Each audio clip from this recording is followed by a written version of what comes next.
England, everybody! Your safe harbor in unprecedented times for video games. Alright, so you're in the game, it seems. And I already voted us Athena's emissary, so I'm just gonna create a quick quest book thing. Okay. Let's see. Athena's Fortune. Voyage of Legends. That should be good. Alright. Let's just seal the location so I don't have any freaking problems. I almost was done with buying supplies when you joined. In any event, for some reason the game looks a little darker than I would like. I don't know if it's my monitor being set up wrong or something. But anyway, okay, I don't really know how to start talking about this, so you can kick it off. Concord! What the heck? Yeah, I mean, that was a crazy headline to read on my break. I was just like, I read that headline and I saw the text you sent me. I'm like, really? I'm like, oh, yeah, I guess so. That's yeah, I only found out about it today, because I think it was today that they announced it. Yeah. That it would be going offline. I was a few hours late, yeah. But I saw it around 6 o'clock and I'm like, what? Okay.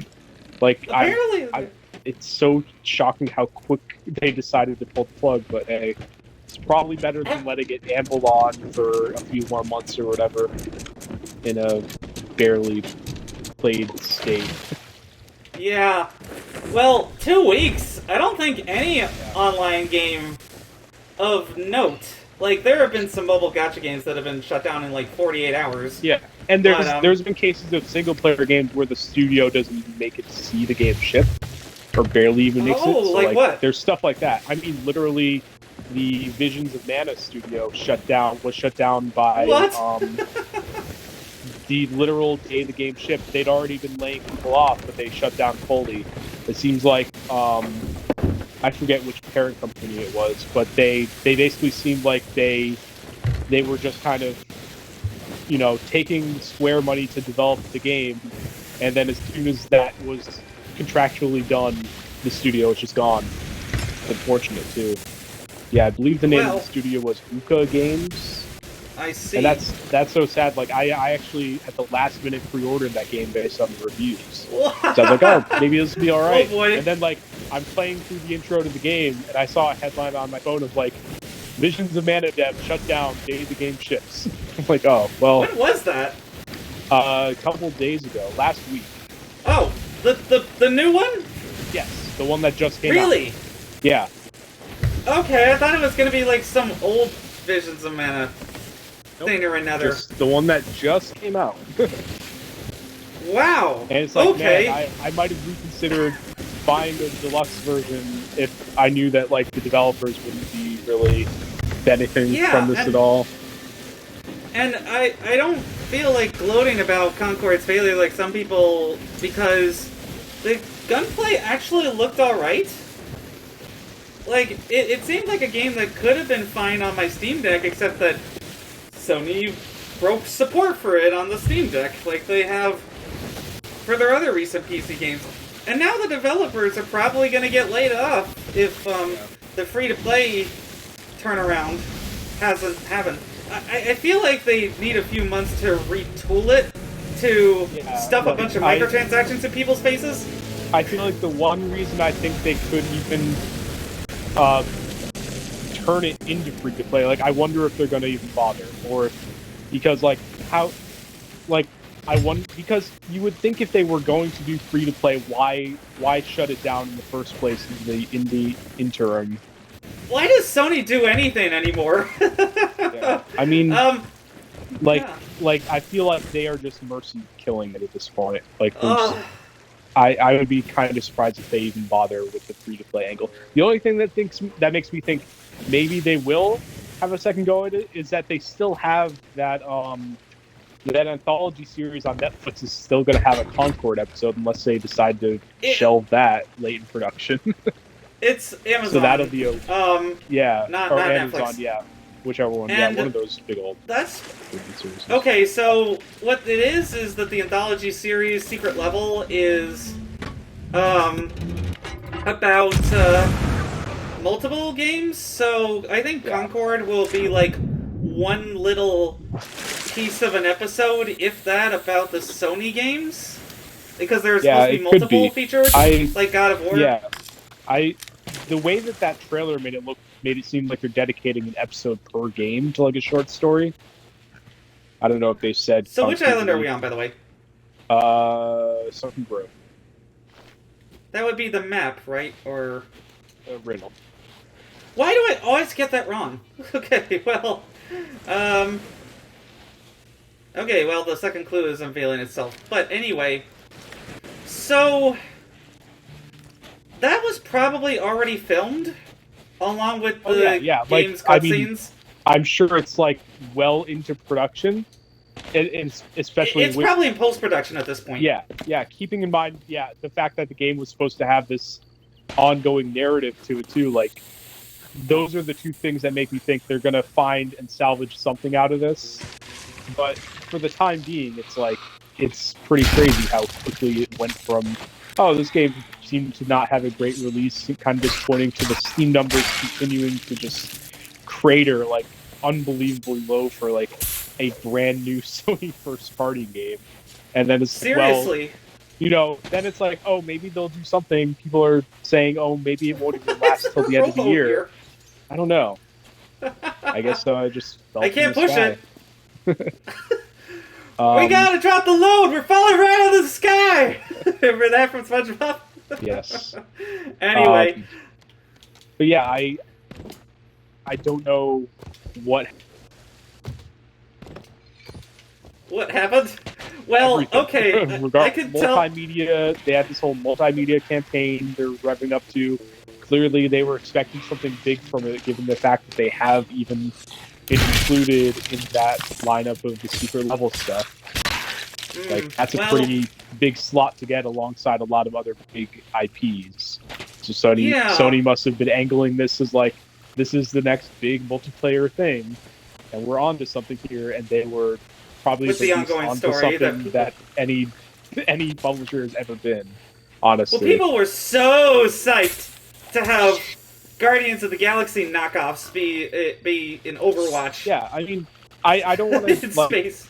I watched those trailers, and they left me pretty flat, but I wasn't like, oh my god, this game's gonna, like, do so terribly. Like, okay, this will be, like, another game that might make it up to, like, the mid-tier of the hero shooter genre, but, how... Nothing that I saw from any of the trailers or anything inspired any confidence that, like, this is going to overtake Overwatch or something like that. And sure enough, it didn't. So, two things. One, the take that people are saying that, well, there's only really room for Overwatch is incorrect, because Valve's Deadlock has 100,000 players in closed beta. Yeah, like there is absolutely room. There is room. There's just not room for... I don't know, there's not room for, like, trying to charge and simultaneously expecting a lot of people to, like, blindly buy a new IP like that. Like, right. Blizzard got away with it in 2016 in a very different market by comparison. Like, because the trailers inspired confidence in the characters. That was the thing. There was a lot going for it. They had a pretty good rollout in terms of, like, I remember playing I was sold on that game by just playing it. Like, I played it and said, this feels great to play. I bought it day one, was convinced enough to buy it. Like, I'm not even a huge Blizzard fan. Like, I played a few Blizzard games and, dabbled, but I wasn't, like, going off of the Blizzard name. I was going off of what I was playing. I played the beta, was like, this is surprisingly really much better than you would expect from a Blizzard first-person shooter, and that got them very far. A lot of people, right? Whereas Concord, like, I remember hearing impressions from the beta and stuff, and like I got into it and didn't end up playing it. Like, I went through the whole rigmarole of signing up for it. To be honest, I was busy that weekend that they ran it, but I could have played it. But I was like, none of the impressions I saw seemed very promising. So I was like, I'll wait and see how the full release lands. And the full release didn't seem to do great. Well, so I was like, maybe if it's on a discount or on a free weekend, or if it goes free to play someday. And I feel like now the that discount is pretty it's much- announced. Yeah, I think that ended up being where a lot of people landed. Like, I'll wait to see. It became a wait and see for a lot of people. Oh, And then people saw and decided, like, oh, let's never mind. I see. Well, here's the thing as well. My second point is okay, I'm having trouble with my monitor again. I do not know why this is, where it has no signal, but I'm not really doing anything anyway. So I'm just gonna wait for a second. Okay, there we go. Oh, I was being shot while I was in the black screen. Trying to kill him. I do not know what the heck is going on. I really don't. It's very concerning. But anyway, my second point was going to be that I heard from Topic Arlo that they're even hunting down physical copies of the game and giving people refunds for that. Mail-in refunds, maybe? Or just go to GameStop, I guess. I mean, honestly, and have like, destroyed. if I could find a copy for cheap, I'd want it just for nostalgic value. This always happens just with the gimmick GameStop, of having the like, yeah, well, they basically like are super efficient at destroying copies of games that they're told have to be not for sale. So, like, some people were able to penny stock out copies of Babylon's Fall. Whoa. Yes, Babylon's Fall. That pig is stuck in a rock for some reason. There we go. You have emerged safely from the rock, only to become my dinner. Anyway. So, I gotta eat something and then I'll have room for that pork. Like, but even if you could buy this game for 4 days, I guess it would just be a little bit of a farewell to whatever the original vision for this game was. That was very unbalanced as well. Why do I keep going into geometry? It's like a curse or something. At least it's replacing the curse of the exploding barrel skeletons. Anyway. So. But then I guess it would be just a shelf piece for a bit. Like my copy of Destiny 1 is at this point. I mean, it does play, it's just that there's not really a reason to go back to that at this point, and I'm very disappointed by the Bungie layoffs, so haven't touched Destiny 2, the final shape, at all. Anyway, the main thing is that I am really worried for the developers being laid off, because apparently Suicide Squad Kill the Justice League, Rocksteady laid off a developer while he was on paternity leave, which is shitty. Yep. And about half their QA department is gone, which means that their products are going to be worse. And they're being contracted out to do Hogwarts Legacy Director's Cut and the new rumored Matt Reeves Batman game.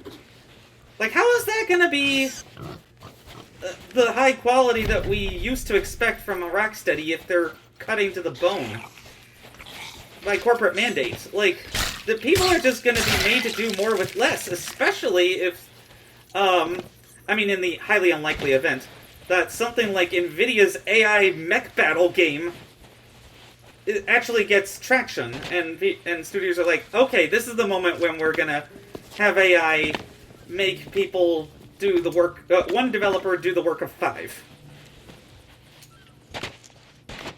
Like, I'm very worried about that. Okay, great, I earned some rewards points, thank you.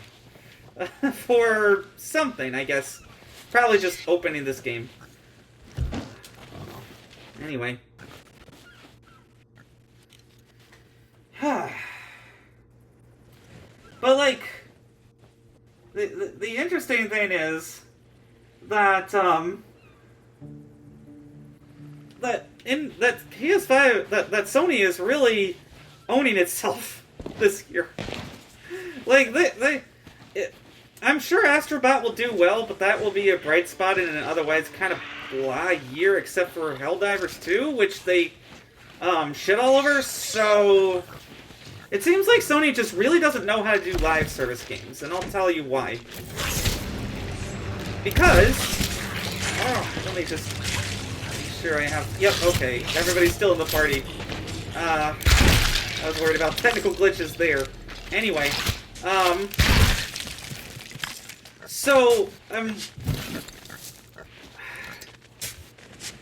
the reason why they didn't have to bother with live service games, or any multiplayer of any kind for the entire PS4 generation, well, maybe not any, but like, after maybe Killzone Shadowfall's multiplayer, can you think of any major multiplayer game planned for the PS4 generation that actually came out that they sustained?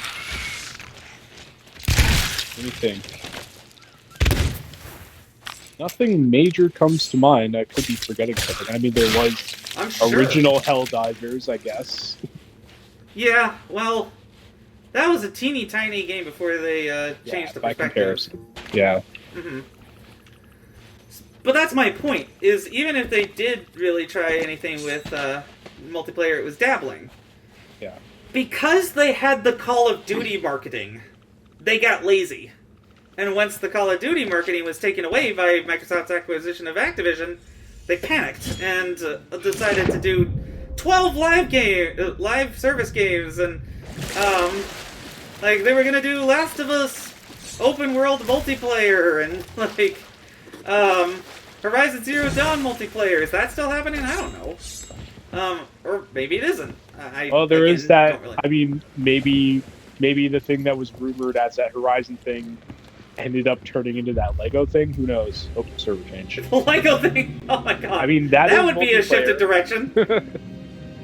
Okay, it does well... fit the bill of multiplayer Horizon thing. I mean, I guess they can count that under live service revenue. If they ever have online multiplayer for Lego games. Which I doubt, because Lego doesn't want any of that smoke.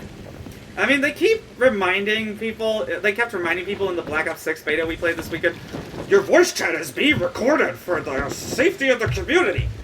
But people just said whatever they wanted anyway. It was often very crass when I heard it. But, like, the only major thing that comes to mind is Marathon. And with Destiny 2's content drying up and no Destiny 3 for a while, this is Bungie's major Hail Mary here. If that doesn't do well, because people are even cooler to the idea of live services, what do you think happens to Bungie? Layoffs! Yeah. Frickin' believable. I do wonder what emergency meetings might be happening about Marathon right now, because that's like the next big, target on that game. That game now feels like it has a lot more, maybe undeservedly it has kind of more of a mark on its back because of Concord. It's like, well, is this just going to be Concord again? Or, pretty much, it's likely with how tepid the reception was, how old the IP is, and next year, who knows what economic trends might just disrupt everything. But like, then Microsoft goes and shoots themselves in the foot again. This would have been the year to take advantage of Sony hurting itself in its confusion. So Microsoft decided to hurt itself in its confusion as well. Yeah, that's been the theme between both Sony and Microsoft. Is like, who can just blow it the hardest, the biggest venue. Yeah, pretty much. It's usually the cycle of the market leader gets arrogant, then they take a fall, then they're the underdog, then they come back up. Like, I mean, the PS3 generation, Sony was underdog for most of it, but they invested heavily in exclusives that people wanted to actually play, and came back. They beat the Xbox 360 by like 3 million units, but Microsoft didn't see that as an L because they sold a lot. They also sold a lot of Kinects, so they thought that was where the trend was. Microsoft is incredibly good at predicting trends and terrible at taking advantage of them in the consumer space. Like, the Zune, that was the trend thing that they wanted to do, and then that didn't happen. Windows Phone, they knew they needed a phone thingy, but they blew it hard. And then, of course, once they thought, oh, well, we just have the core gamers for granted, which is a theme here, we can expand to the casuals by telling them they need to buy a $500 box to put their cable box next to? Okay. Like, the one time I tried that with my dad, he was annoyed that the football looked weird, that the European football, the actual football, looked weird, so he immediately changed it back to what he was comfortable with, because people don't like to have to fiddle with giant boxes that are confusing. If they're not really playing games, which they weren't, then that just doesn't happen. So the Xbox One was the core of the community being clawed back a little bit, with like backwards compatibility and other really useful features because Microsoft was the underdog. Like Game Pass probably wouldn't have happened if Microsoft was on top last gen. Yeah, definitely. But now, at least not as good as it got. You know, like maybe they would have tried something, but not as ambitious as they ended up making it. And then they spent that generation also building up their lineup of first-party studios, and we were expecting exclusives for the box that we paid for. Instead, we're being treated like chumps. I'm sorry, this is true. Like, it's not to say that I'm against the idea of, like, Game Pass and xCloud on a Fire TV or PS5 ports. I mean, it was amazing that this game got more interest when it got to PS5, because that was a live service game that benefited from that. But here's the thing. If you don't have a reason to buy a box, then the box doesn't get bought, and then there's not those standards for developers. That was one of the 4 points that they were like, you should still buy a box, because it'll basically be a Game Pass box. But now what they're saying is that it seems like all first-party games are going to be ported 6 to 12 months after launch. Mm-hmm. At least that would be consistent instead of people having to guess and speculate, but, like, I guess it's fine for the people who have the boxes currently, like us, because honestly, in terms of hardware features, I think that the Xbox Series X is better than the PS5. Quick Resume alone has justified my investment. But people don't buy consoles for features, for unique features, because if they did, then the Kinect would have been popular for Xbox One. Instead, because it wasn't supported everywhere, developers didn't bother doing anything with it. I mean, when it comes to Quick Resume as well, speaking of which, the disaster of Star Wars Outlaws, my god. When I quick resumed that on the Series S, it had a memory leak in 6 seconds and crashed. And so I decided I was done with that game. I had already been having some trouble with it. Oh, I was accidentally slashing the shopkeeper. Oops. In the dark. But like,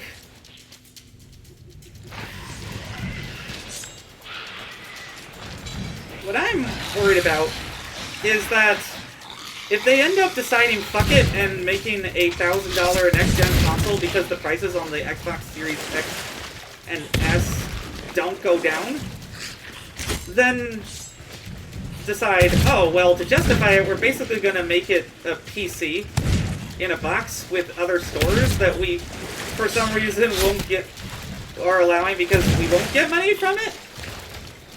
Okay, so that guy was already hit before. Oh, I'm dead. Oh crap, I'm gonna go get you. Okay. You know what? Okay, I'm just gonna do this quickly. Oh! Oh boy, I appreciate the effort. Fatality. I thought that I could do it faster, but nope.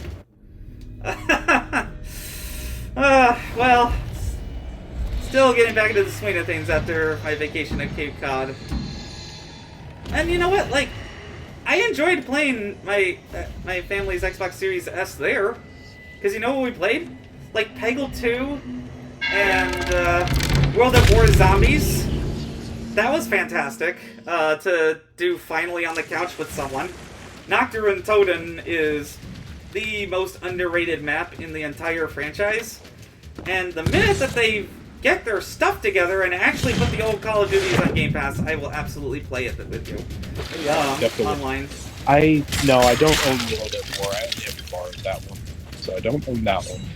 I do have Black Ops 1, so if you ever want to do zombies in that. They did, I think. I'm actually not sure which Black Ops game. Oh, I'm dead. I'm actually not sure which Black Ops games. I'm probably not going to be able to get to you. I'm almost dead too. Yeah, it's okay. I'm just going to take the L. I am wondering as well with this game in particular if there's any seasickness options I can find. Oh, there's an enemy ship. I'm running. Okay, just run and get out of here. Oh, they just directed me as I was putting sails down. I'm dead. Oh boy. I'm gonna try to get on the ship and get out of here. They got like 4 hits on us as I was dying. This is not our day, is it? Ow. So we didn't have a ton of treasure.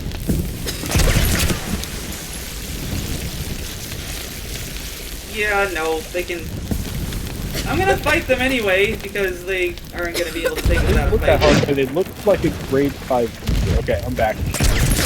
I'm just gonna try to repair. Are we moving? I can't tell. No, we're not moving. Okay. We are definitely not moving. Alright. Okay, okay, yep. You know what? We should just vote to sink. And I'm gonna get on their ship and troll them, though, because I want to have some revenge for my ship being attacked this time. So, let's see. Well, I hit them once, but I got killed. Yeah, no, everything that could go wrong is this stream. While I'm dying, it's not that I mind that Indiana Jones is coming to PS5. It's just you finally have a holiday game people are excited for, who are not gamers, who might pick up an Xbox Series S for little Timmy for Christmas with the one time that even during inflation people splurge on electronics.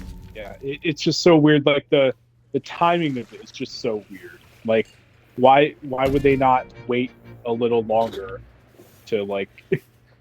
Same with the timing of the PS5 port. And you know why I think it is? Okay, yeah, we definitely okay. Let's re-roll that. Treasure right here. Oh wait, no, it's just a box. All right. But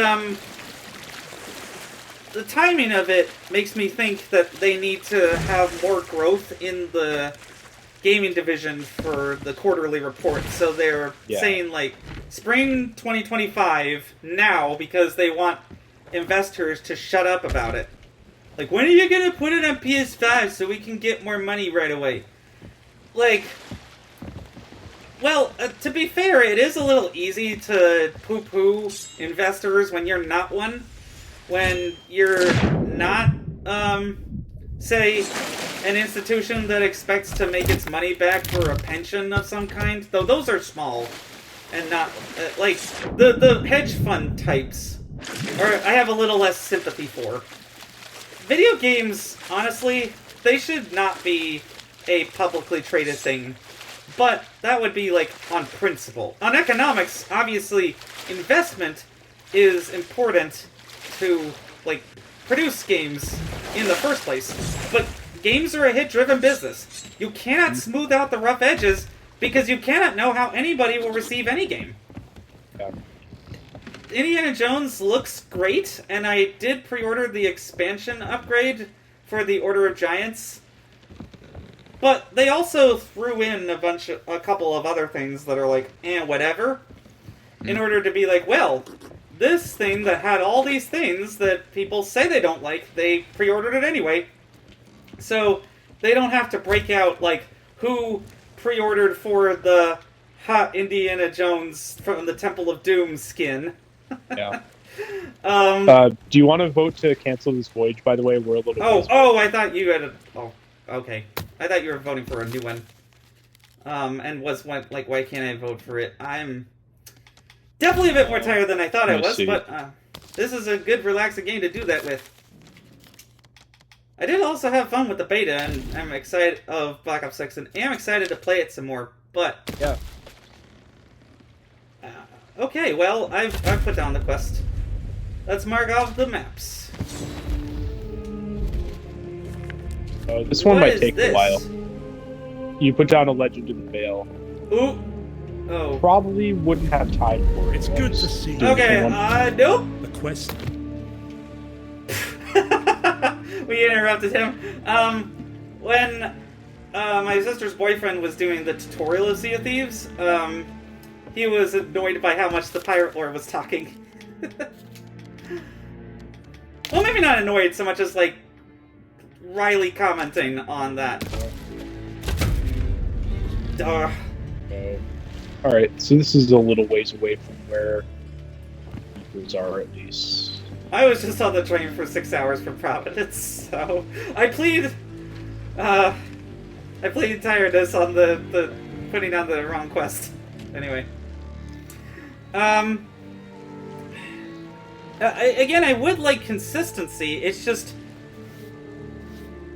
you're Osborne affecting yourself by saying, look, here's this probably better performing by like 2% version of the game that's on a device you already have that you can splurge one time for $70 on PS5, where it is a bit better of a revenue source, because as I think I've mentioned to you before, the reason why Steam didn't pan out for either Microsoft or Sony is because Steam users have to be trying to pay a full price for a game. Like, between CD keys and sales, you can't go wrong. I've just bought Squirrel with a Gun on the Steam Deck. That was on sale at launch for $17.99 because they know that people want some sort of sale, even if the game is launching sometimes. Yep. I mean, I think there is definitely an audience for Microsoft games on Steam, like Age of Mythology Retold and stuff, and for those more niche games, I expect them to be on Xbox consoles only for longer. Like that, and things like Forza Motorsport, which is finally getting an overhaul to, like, actually deliver half the features they promised. But it feels like we're just being treated as second-class citizens for purchasing the wrong box. Like, if you bought a PS5 today, even if you never bought a single Sony first-party exclusive, you would have a much larger library than Xbox. Just period. Like, they only just now announced that the arcade fighting collection from Capcom or whatever is coming to Xbox One after a lot of negotiating. Oh, I didn't know that. That's good. Because I was pretty bummed by that one. Especially they Power just announced Stone. that today. Awesome. Okay. Oh, Power Stone's there? I would so play that with you. Yes, I love Power Stone. Especially if that's online. I mean... I think it is. I think they said in the trailer it was all online. Okay, that'll be a nice way to experience that collection, and... Yeah. You know what? Maybe I vote with my wallet to try and support these games on Xbox hardware. There are definitely certain games that I'm anticipating that will work better on my Steam Deck, like, let's see... Let me think. Even when Crab Champions comes to console, I'm still gonna play that primarily on my Steam Deck because I could get in a quick gaming session on the go. They did a massive update, including, like, Noise Storm is and a one-man unit, I think, with probably a few QA testers and stuff like that. But anyway, things like, changing the way that grenades work to be a little bit more precise instead of just doing full AoE damage when an enemy's like clipped on outside of it, so you basically can just throw grenades whenever. Creating a new aerial unit called Hornets that probably counters the low gravity playthrough that was the golden meta to get past the loops. Which, speaking of which, having loops that having you gain a win achievement by doing one island on a loop instead of exhausting yourself by trying to push as hard as you can to do a loop because the 1 through 32 run has been too easy, and then you're like, oh, I just died and in the middle of that and lost all of that progress. Great. No, if you beat the first island of the loop, you then get the achievement. So that helps a lot. That and there's 28 islands per run instead of 32. A bunch of other little things that are much too technical. Hey, Age of Mythology Retold Standard Edition. Except that I also pre-ordered the expansion pass for that, and that didn't get me the early access because I didn't do it by August 27th, which is so strange to me. That's really... Yeah, it's like if you pre-order it during the time before the game is supposed to come out, isn't it supposed to come out? I got a bit of early access time frame for Star Wars Outlaws, but at least that told, thanks to Ubisoft Plus, but at least that told me that, hey, I don't like this game. It has the single worst lockpicking minigame I have ever seen in a video game. Period.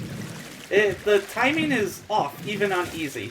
I'm glad I could disable it, but if you have an option to disable a gameplay element, and it's tempting to do that for reasons other than accessibility, though they have great accessibility options, I will say, for hearing and sight and cognitive and all sorts of disabilities. I went over the entire island. Oops. Then you're doing something wrong if people want to skip a good chunk of your gameplay.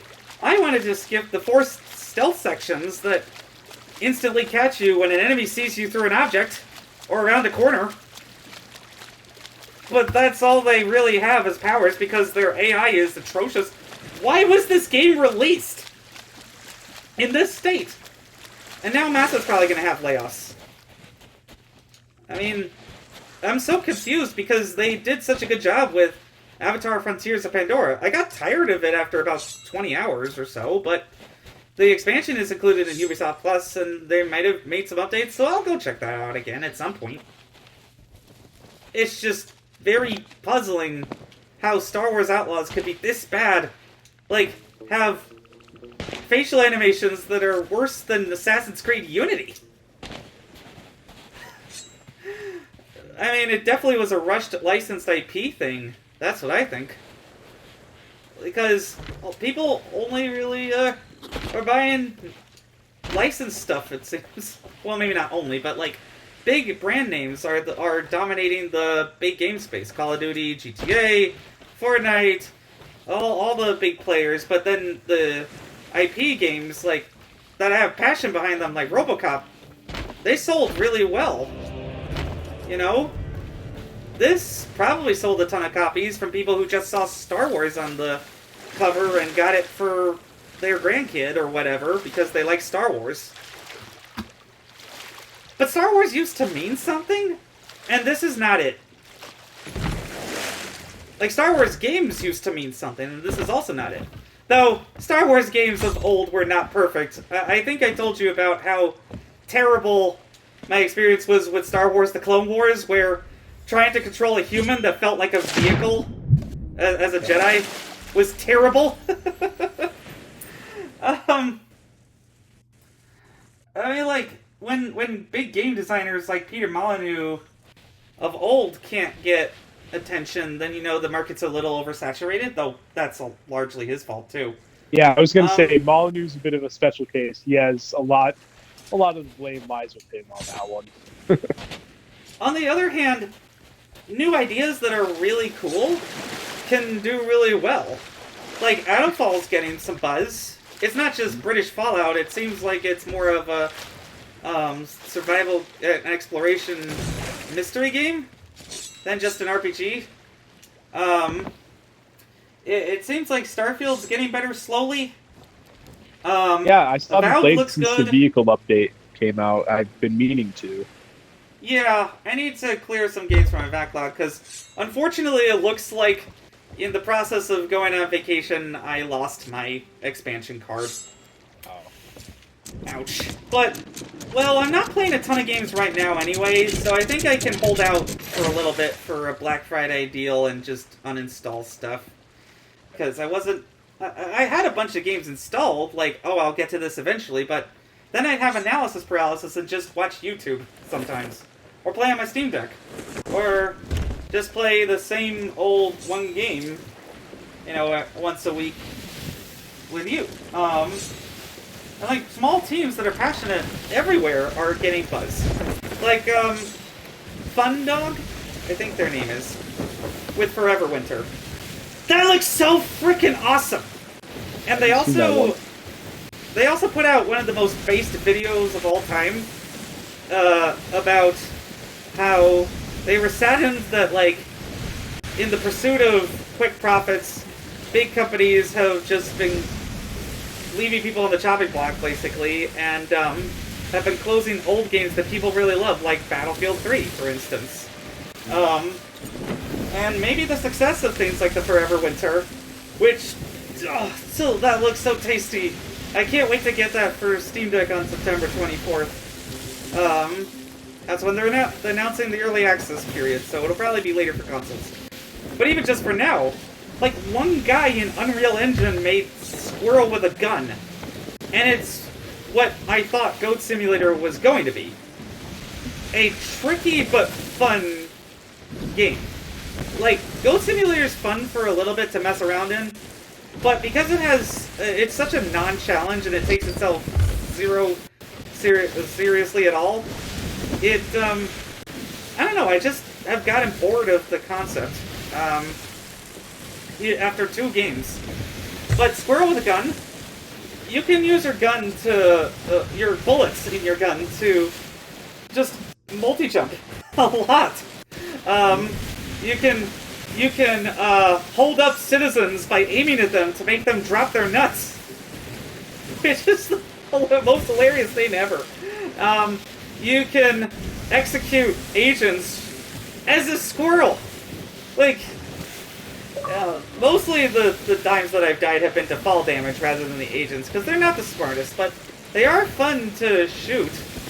You can't shoot the civilians, so they're the only people you really can shoot, but there's tricky platforming that is fun that I've gotten golden acorns from. And those golden acorns and the regular acorns that you get from sticking up civilians with your giant pistol relative to your size can unlock new weapons, like the rocket launcher, for instance. I think that's in one of the houses, and I'm gonna go save for that. Just because the squirrel carrying a rocket launcher, the jokes write themselves there. And now, but like, I don't know what it is. Sometimes studios do have original ideas, but if they're in big companies, they take forever to make them because they want to have the biggest, the best, the most spectacularist graphics. I think people are fine with worse graphics if the game is good.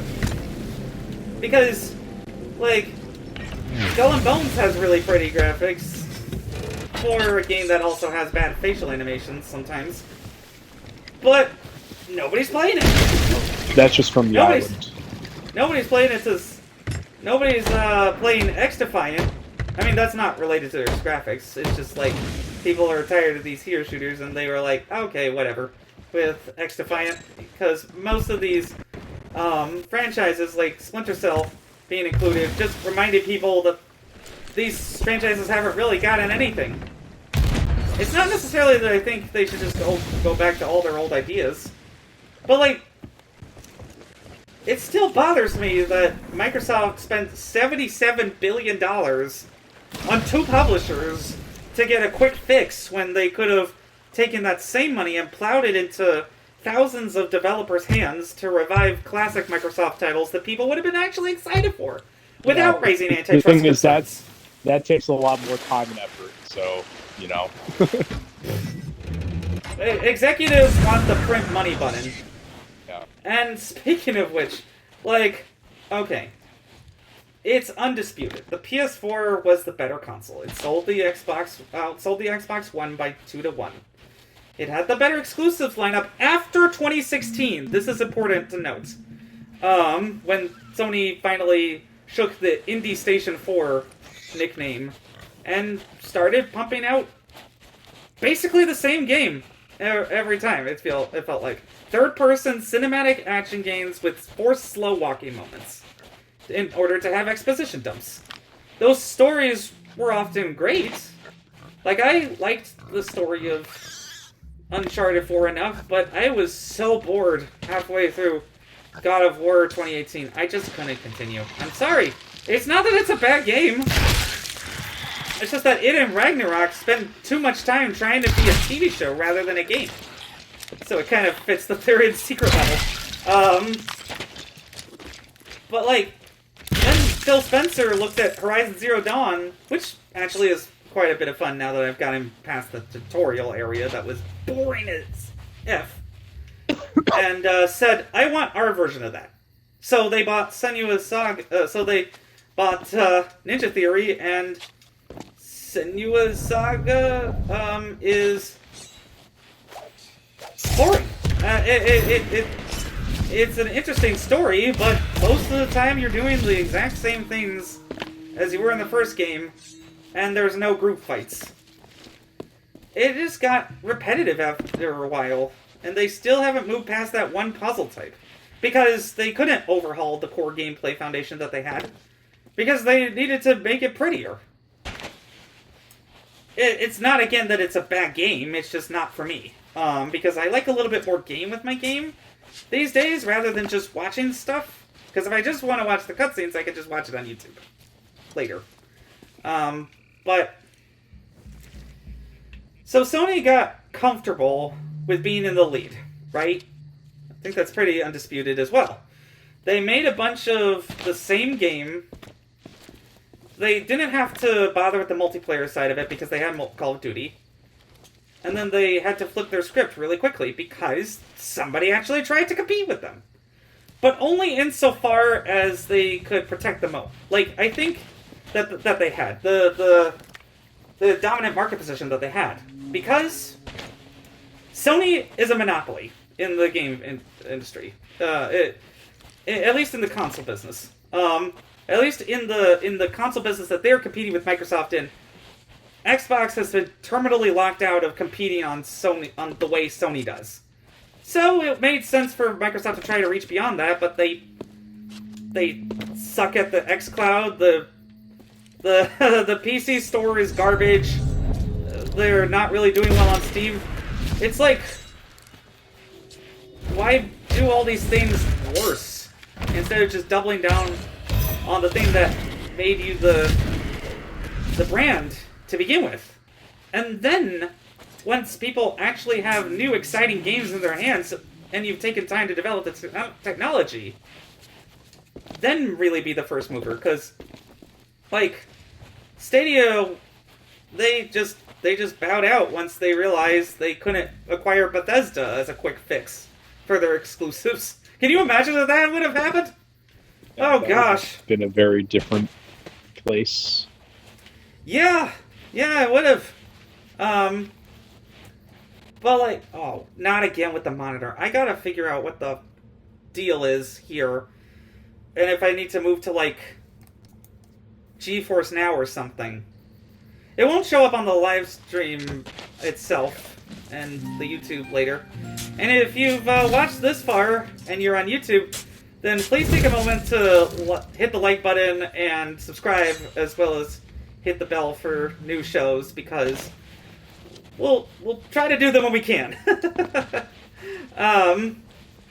Anyway, then Microsoft spent an astronomical amount of money, and PS5 is still in the lead. I mean, part of it was COVID restricting production. They had a good strategy with the price targeting for the Series S, but they also still couldn't compete with the Spider-Man box. Like, it felt like it was illegal to mention Spider-Man on Xbox for anything except for Marvel's Midnight Suns. Which was an alright game, but not what I wanted of Spider-Man on Xbox in its entirety. I mean, they may have more Xbox console players than ever, but like, even Phil Spencer admitted that even if Starfield was an 11 out of 10, which it wasn't, it was a solid game, but not an 11 out of 10, then people still wouldn't leave their PS5s. Because Sony had locked that in. The hardware advantage is hard to overcome. That's a natural market force, not a monopoly. What happened next, though? Just making Xbox players wait for years for ports of games that would never come by legally binding agreement, and they couldn't even mention that they couldn't come to Xbox? Like Final Fantasy VII? I mean, that's probably going to change soon, now that, like, it feels like Final Fantasy 16 is coming to Xbox. Yeah. But, like, just so indefinitely. It just feels egregious. Because that's one where I was waiting a year. I was like, okay, I'll give it a year, see if it comes to Xbox, because I'd rather, like, get the achievements and stuff and have it just there. And then a year passed, they announced Intergrade, and I'm like, okay, great. I'll just buy that version, I guess. Since it seems like this is just getting extended out forever, so... And now we're even 3.5 years past that, and still no Xbox version, so I'm glad I didn't wait in that case. I mean, like, they Street Fighter V never coming to Xbox at this point. Well, I mean, that's one where you look at it and go, like, maybe it wasn't so bad on that one, because Street Fighter V seemed like... Again, I'm not the biggest fighting game person, but from what I played and heard from people who know that stuff better, it seems like Street Fighter V was about as badly as you could do with a Street Fighter game. Ouch. Well, the problem became when Microsoft touched the third rail with Tomb Raider, because that's such a PlayStation-identified franchise that even though Rise of the Tomb Raider might not have happened at all, had it not been for Microsoft money, people didn't care. Like, they were just angry that it wasn't coming to PlayStation. Yeah, and then it came to PlayStation a year later, but it poisoned the well against Microsoft doing pretty much any third-party exclusive deals that weren't in the Xbox game, or timed exclusives even, that weren't in the game preview program, or like an indie game. So Sony took advantage of that and signed deals with, like, literally, it feels like almost every Japanese publisher at one point or another to get some game or another exclusive to PlayStation for a period of time. It's why the probably unfounded rumors of Black Myth Wukong being delayed for a PS5 exclusive deal. It's probably a memory leak with the Series S. And I'm going to need some more sources on that one, because I don't understand any logic behind that one. It seems like it's probably a memory leak with the Series S. And yeah, because that was the initial thing that had come out, was there were technical difficulties. It's like, okay, fair enough, whatever. And it's like, oh, Sony paid for secret exclusivity, and it's like, what are you talking about? It's just some guy bloviating on the artist formerly known as Twitter. Okay. I really just saw that headline, said, I'm going to wait, see if that becomes corroborated, because again, not a business person, but I don't see the benefit unless you're playing, like, seventh dimensional chess around, like, oh, we need to, if you're inside Sony, you're designing this whole plan of, like, we're going to perform like a psyop where we give these guys exclusivity and we spread, fear, uncertainty, and everything about the Xbox platform by having these guys lie to the public about the technical problems. And we also we cut them a check under the table and don't advertise their game for whatever reason. So, like, I just read that headline immediately. That was my thought of like, this is what, Why? just extrapolating from what that headline said to me. I'm like, is this what people actually think is happening to this? Because I would love to hear that meeting inside Sony if that's what actually happened. That would be the most insane meeting ever. That probably didn't actually happen, but I wish it did. It just feels like a plot out of an old Sonic cartoon where like Eggman is trying to do this for some convoluted reason, and then Sonic has to stop him. Like, I feel like you really have to will a lot of your own logic into that. Like, oh well, Seriously. Sony would clearly do this because Sony wants to spread, mistrust in the Xbox brand by using this massively popular game. I could buy the one part of that. I could buy is Sony wanting to expand their market in China, but then that doesn't make any of the rest of it make sense. So there's not much of a game market left to expand on in China due to slumping domestic demand for like anything. It's deflation where people aren't buying things because the prices are falling, so you might as well wait a week. Yeah, and then another week. That game did sell insanely well, especially in China. Yeah. So I think they're definitely on something in terms of like, hey, this will move more PS5s in a region we're not currently selling a zillion PS5s in, so why not? Yeah, that's such a paper-thin thing, especially with lack of sourcing.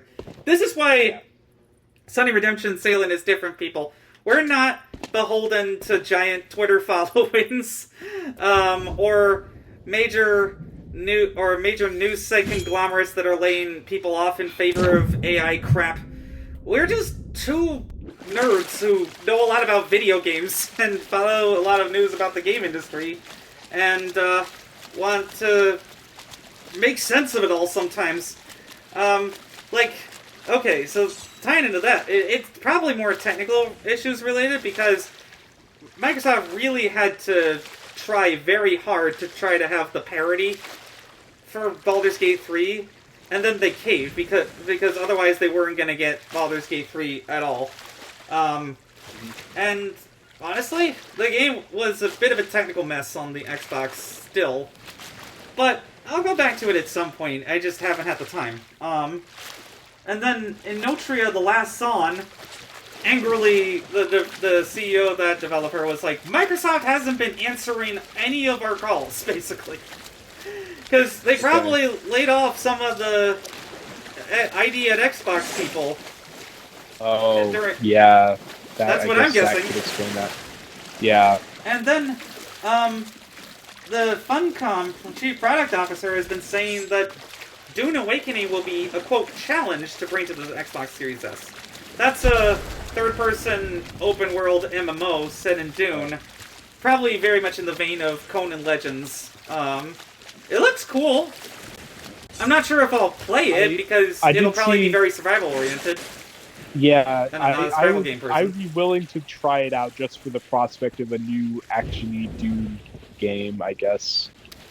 Yeah, I don't know what the history of Dune in gaming has been.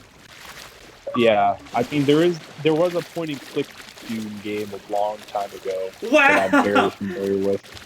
And I tried out the demo for, or no, I think it was on it's on Game Pass. There's like a tactical strategy thing. Yes. I just was so bored. I also downloaded that and played a very small amount, but not really my kind of thing. Yeah. A little too tactical stuff for me. Yeah. It's probably going to be a little too survival stuff for me, unless you're like raving about it and can help me with the survival crap. Because I've never really been good at survival games. Neither have I. So, like, except for Minecraft. I'm willing to try it. I don't have any expectation that I'll actually get into it, but yeah, I'm willing to give it a shot. I mean, on the other hand, there is good news, like that Stalker 2 is coming along great. That might be a really good game that sells boxes. Yeah. They're apparently getting hardware, ray tracing, cross-platform mounts, and multiplayer post-launch. Oh wow. That's ambitious. The fact that this game is coming out at all, though, is ambitious, because Their offices literally got bombed in the middle of a war, and they had to move countries. And then they had a fire, and then they were hacked by the Russians for changing the name from Chernobyl to Chornobyl, which is the Ukrainian spelling of it. So yeah, that's petty, but like survival game will definitely sell well. The new Lord of the Rings game, the Return to Moria, that's probably not interesting to me, but it looks like it's a good game that people who are into that stuff like, which is great. Like, people should get good games that they like, and even sometimes that they're remasters, like how the Dead Rising Deluxe remaster looks like it's a lot better than it initially seemed.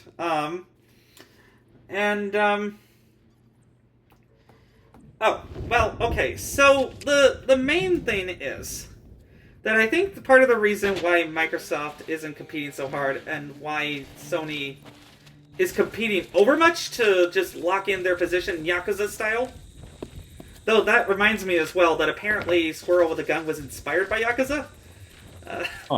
Well, now I'm interested. It's coming to Xbox on October 15th.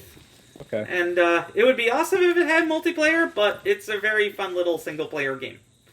Made by one guy. So, at least if I understand correctly.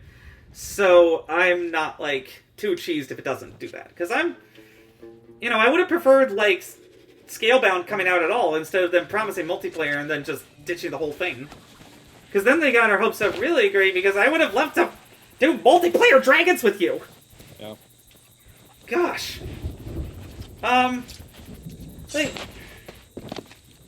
So the reason... Oh, there's some glowing thing over here. I'm gonna go check that out. I think there's a chest. I'm still kind of figuring out the X marks the spot here. Oh, not again with the monitor. I really gotta figure out what I'm doing here. Maybe I just have my Mac AirPlay to the new Apple TV that I got myself. Now that I'm slowly and inexorably sucking myself into Apple's walled garden. Hello? Yeah. Okay. I'm here. There we go. Yeah, it just was very input delayed. Ugh, gosh. I can never win with technology sometimes. Okay, so this is just a treasure chest that I'm gonna put on the ship that's openable. Should have some nice gold there. Anyway. So. It's because both of them are monopolies, but in different things. If Microsoft was really struggling, then they wouldn't be throwing $26 billion into AI fads in an attempt to replace people. In art, in writing, in all creative fields, so they can keep their Windows, Office 365,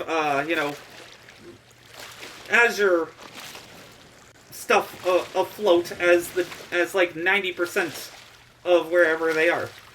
They are a monopoly in the cloud space, which is why they had to give up the cloud rights for Activision games to Ubisoft of all people. Because that was the only other major AAA publisher with cloud experience that actually was rock solid at it. I mean, look at how they basically kept Stadia and Luna afloat. But Google also didn't have to try that hard with Stadia, because if they spent too much money on it, then it would threaten the search moat that they had, where they were like greater than 95% market share.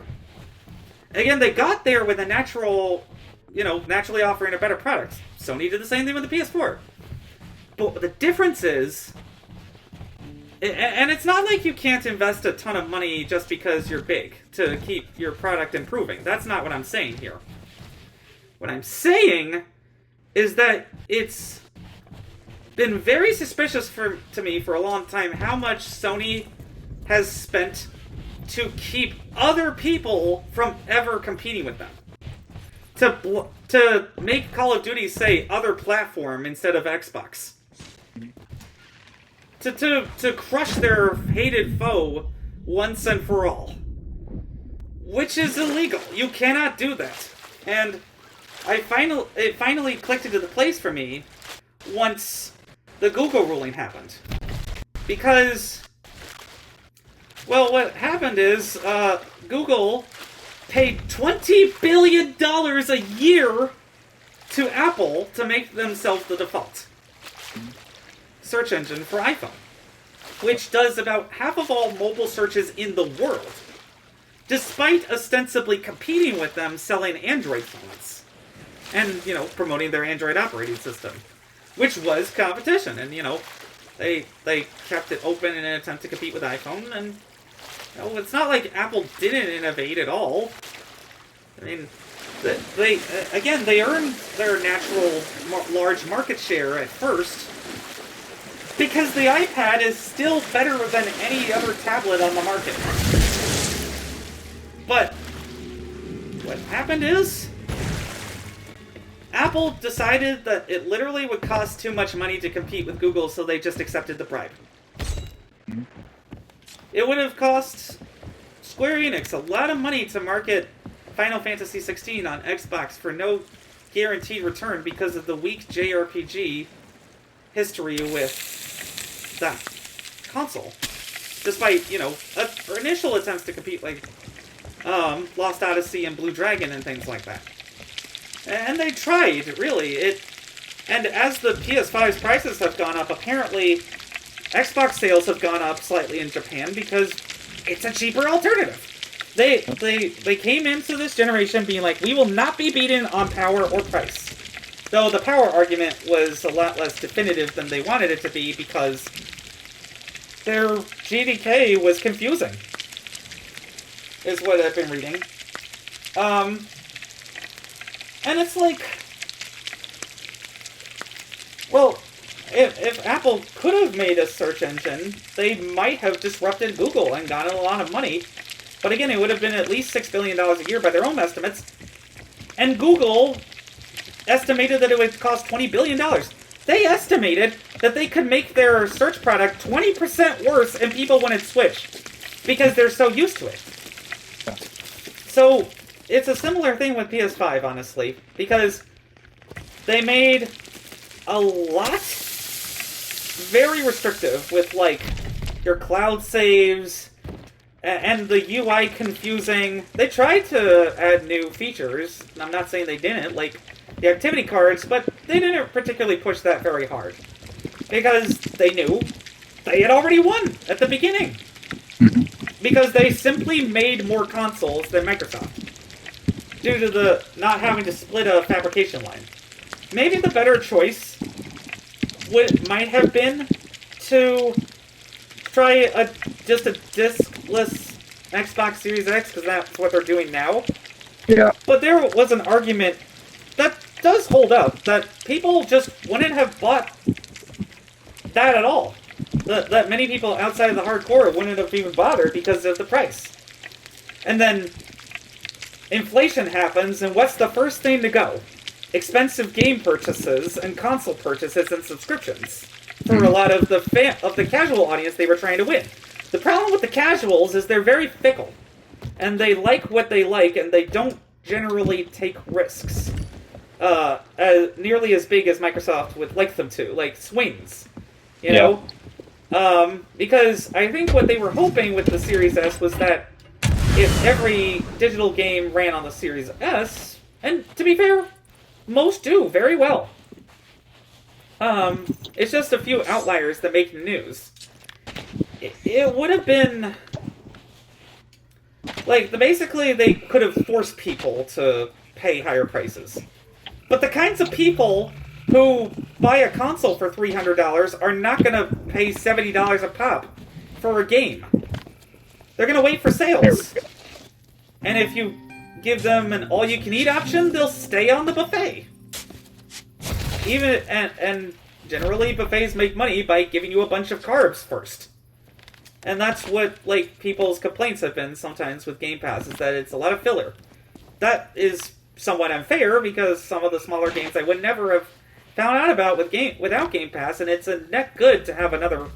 Yeah, I track think to that argument's really see how that- really stupid. I think people who call games like filler like that are just like, what kind of narrow taste do you have in games? Like, I don't understand that at all. Like, you must have people who, like, I don't know, like, I hear that all the time, like, oh, all the games this month are filler, and it's like, I played 3 of them, and they're all great for different reasons. I don't know what you're on about. I'm not someone who downloads every new game that comes to Game Pass anymore, because that can be a bit of a waste of time to try and figure out which one will stick with you. But I'm always checking Game Pass for something new. Like, I re-downloaded Mafia Definitive Edition. By the way, I forgot to mention, I'm like 2/3 of the way through that game. It's fantastic. Oh, nice.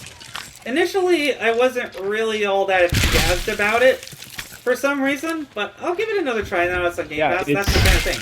I was surprised because, like, I played a bit of Mafia 2 back in the day and didn't really get into it. But I was surprised how, like, because I didn't really know what to expect, but I didn't realize how, like, linear it is. Like, it's really not as such an open world. Like, there is an open world mode, but it's just kind of a free roam mode. The actual main story is very much mission to mission to mission. Oh, I'm being attacked by phantoms. Ah! It's a different structure than I expected, but I like it.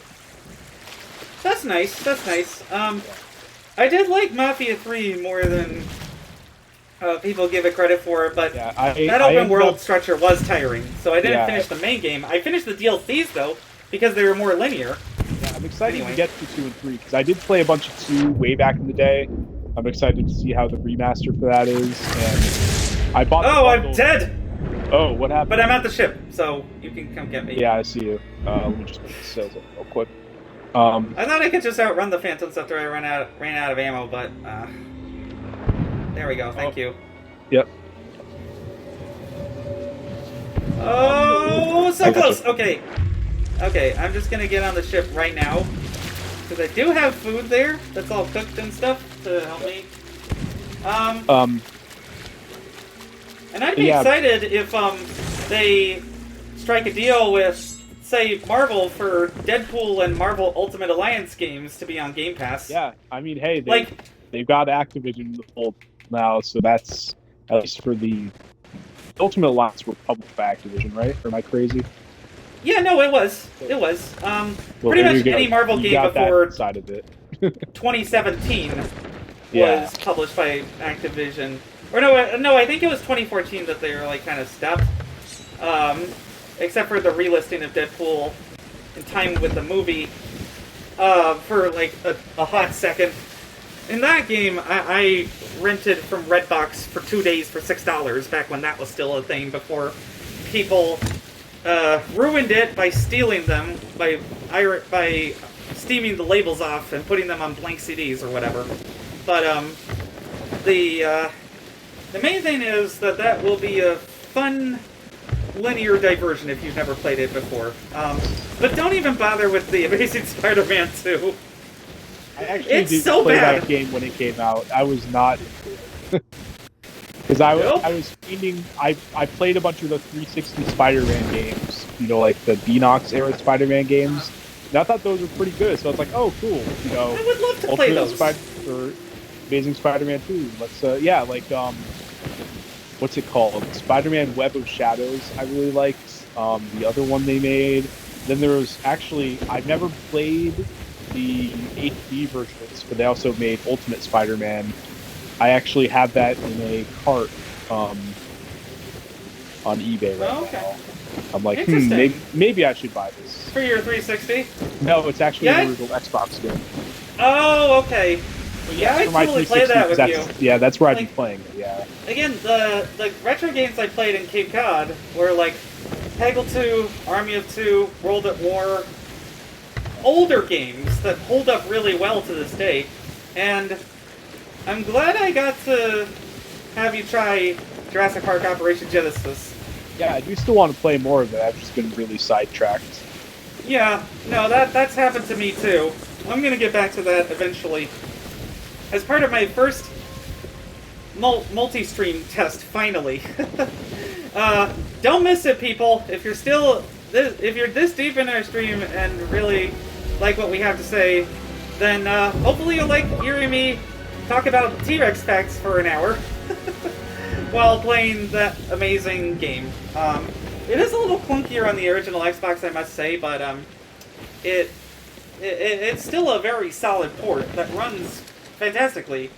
And the original Halo does not, but it was still a nice way to have that. So if the argument for the hardware is, okay, we have a bunch of old games now that people are really excited about, for now, while they get their stuff together with, like, Avowed and Fable and things that are unlikely to sell gangbusters on PS5, so maybe they just wait a little longer on those, I'd be fine with that. Like, does it really matter if the Indiana Joneses of the world are going to PS5 in a few months, if that helps fund everything else? Maybe not. Maybe not. Like, it's hard because businesses do need to make money.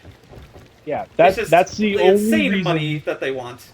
The only reason, like I said before, the only reason I would ever be against or for exclusive games or against porting games to other systems is if in hindsight it ends up making it so the Xbox no longer exists as a product, because I wouldn't want that. So if this is the decision Microsoft is making, and also envisioning making more hardware at the same time, knowing that it might not sell as well, and that's a compromise they're willing to make, then by all means, sell your games wherever you want. That's where I'm really nervous, because again, maybe the premium PC, like, hybrid box doesn't have to sell that well, because the handheld will do the work. As if they can still just make a console that I can plug in my TV and play, because that's how I prefer to just play games, because I don't really I own a laptop that I can run games on, but, very limited times where I feel like I actually want to do that.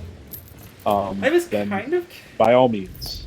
I was kind of curious about the Steam Dock for the Steam Deck, but it's just probably not a very good looking experience on a television, so I'm probably not going to bother with that. Yeah, it would be more like for sharing games with family, but I didn't really have time to show off much other than a few minutes of swinging around on Spider-Man with my family, because we were mostly watching old movies, and the X-Men series of that, like, as I've mentioned to you before, they hold up a lot better because they actually have passion behind them.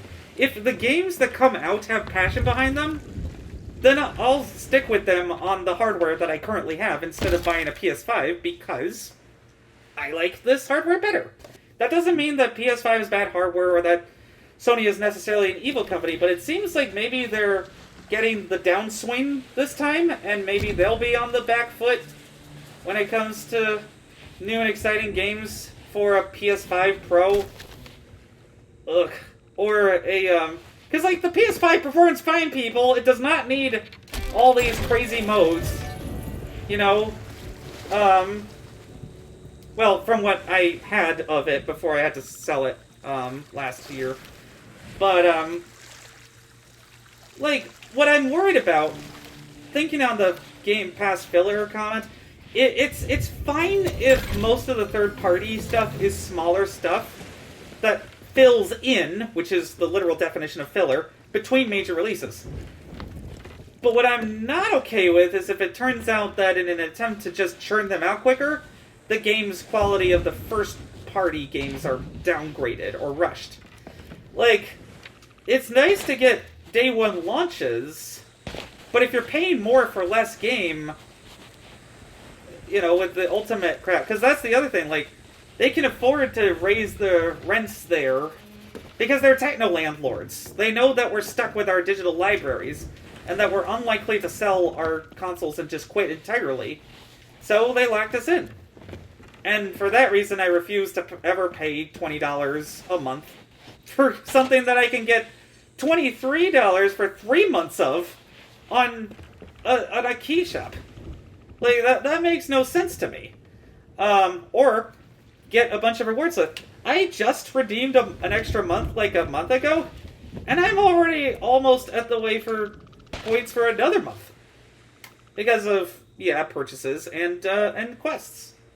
Because like I did, those pre-orders were helpful for Age of Mythology and Indiana Jones.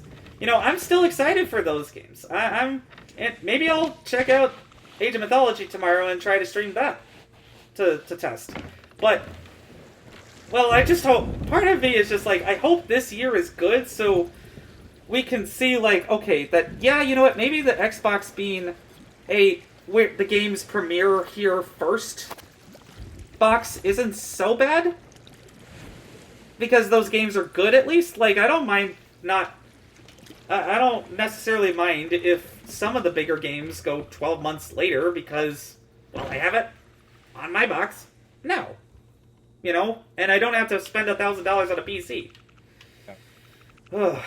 But it's been a very, very turbulent time for the game industry, and I'm worried for Sony because that is the main revenue source for them, which is why they spent so aggressively to protect their crown jewel. Again, in ways that I think are monopolistic and borderline illegal, but people have downvoted me for that by just saying, oh, you're just a console warrior. I'm not. I want everybody to succeed, but I don't want people to be succeeding by locking out the market.